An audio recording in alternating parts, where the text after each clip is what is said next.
Hello! Okay, so in this video we're going to start our discussion of the Iron Age. Now we've talked about the Stone Age, which is the Paleolithic through Neolithic period, defined by when people used stone as the major material for their tools and equipment. Then we, around 3000 BC, switched over to the Bronze Age, when bronze became the main material for tools and equipment. And finally, around 1200 BC, we entered the Iron Age, with the introduction of iron as the main material for tools and equipment. The Iron Age actually lasts for a very long time, because iron continues to be this main material for a very long time, but eventually we stopped referring to it as the Iron Age. What we're really looking at here is the Early Iron Age. And the Early Iron Age is divided into two periods. So Early Iron Age 1, Phase 1, lasts from about 1200 to 1000 BC. Early Iron Age 2 lasts from about 1000 to 750 BC. So we're going to, in this video, focus on what's happening in Early Iron Age 1. And honestly, the answer is not much.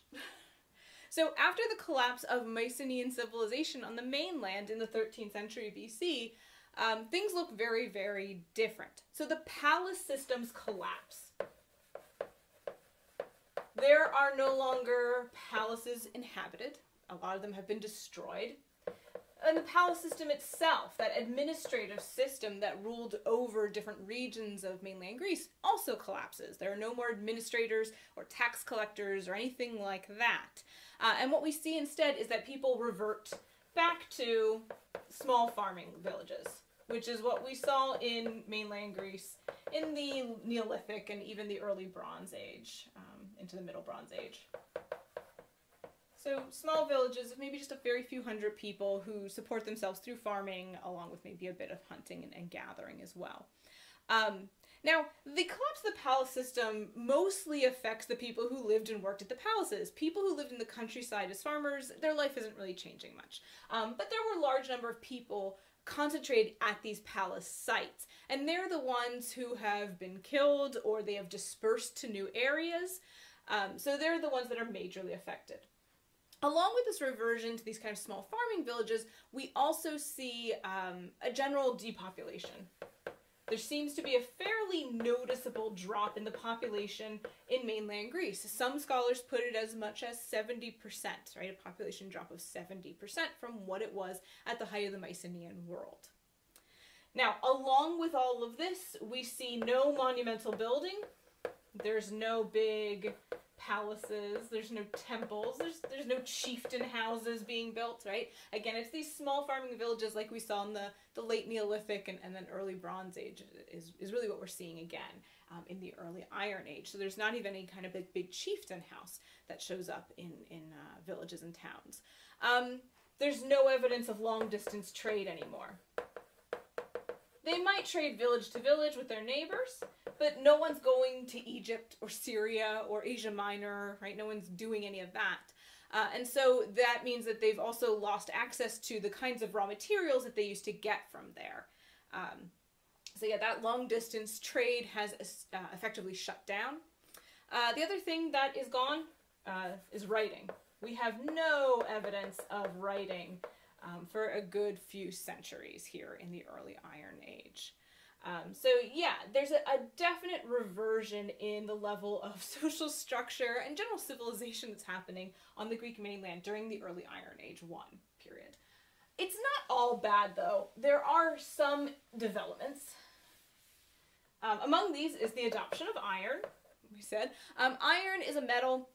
It is stronger and harder. It produces better lasting, sharper tools than bronze does. And by 950 BC, iron has completely replaced bronze as material for tools and things like that.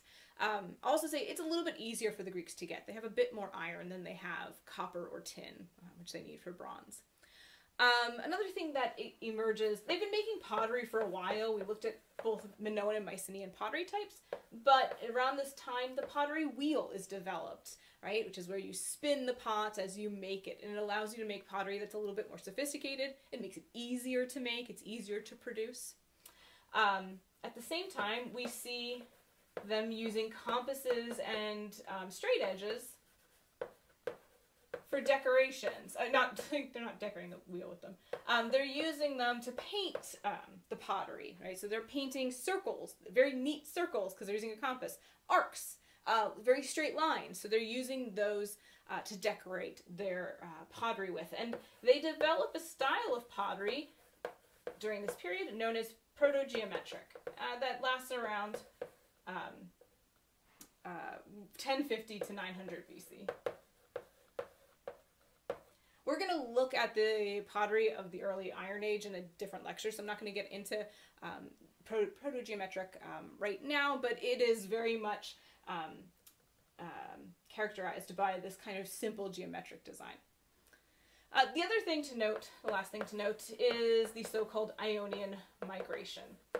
And that refers to a phenomenon where people from mainland Greece seem to have migrated to other regions of the Aegean at this time. Possibly after the collapse of the palaces, people fled to other regions where they thought they had better opportunities, for instance. So we see in myths that the Greeks tell, they say that there was an invasion of a group known as the Dorians, who are a Greek-speaking people who seem to have come from northern Greece and invaded central and southern Greece sometime in the late Mycenaean or early Iron Age. And that people fled from them first to Athens and then over to Ionia, that region in Asia Minor that becomes very much colonized by the Greeks. And there is some archaeological evidence to support some aspect of this story, right? There's evidence to support the possibility that people from Athens and Euboea, which is the island just north of Athens, that really big one, reestablished some Mycenaean trading posts that had been in the Aegean and on the coast of Asia Minor that had fallen by the wayside and then are rebuilt.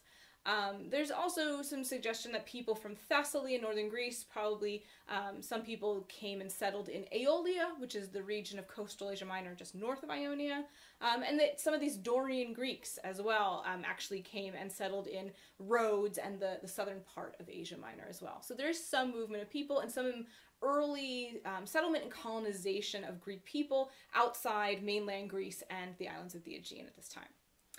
Okay, but that's pretty much it for the early Iron Age one. There's just not a lot to say. Not a lot seems to have been happening, and there's not that much evidence, especially with the lack of writing, as we said, and any monumental building. So we'll stop there with the early Iron Age 1, and in our next video, we will start with early Iron Age 2. All right, thanks for watching. Bye.